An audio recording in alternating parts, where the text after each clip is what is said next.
Brilliance Audio presents Punishment by Scott J. Holliday, performed by J.D. Jackson.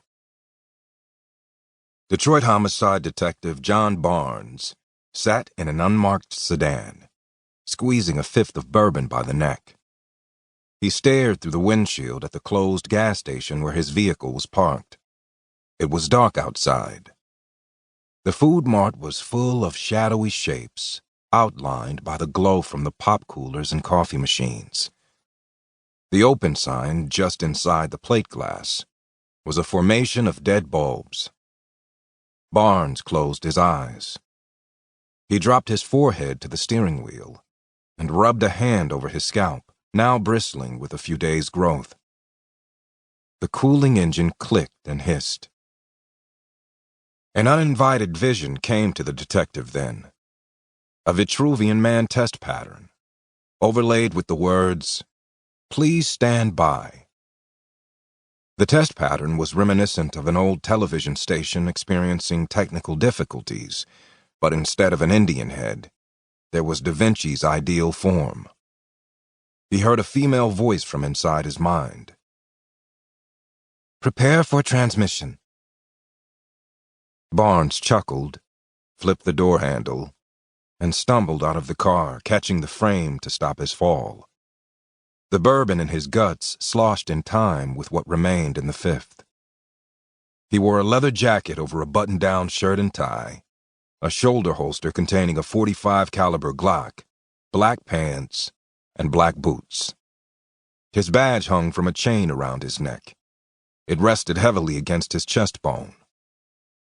He took a pull from the bottle, swallowed the burn, and looked up the darkened street. Just beyond the gas station was Calvary Junction, the three-way intersection of 8 Mile Road, a Canadian Pacific Railway crossing, and the Rouge River laughing through a culvert beneath the two. The silhouetted hardwoods and evergreens of Whitehall Forest, which lay beyond the junction and spread out for miles, looked like black smog rising from the earth. The station added gasoline to the odors of ozone and red cedar in the air. As a boy, Barnes had loved that gasoline scent. He spread his arms now and breathed it in, expanding his chest and filling his lungs.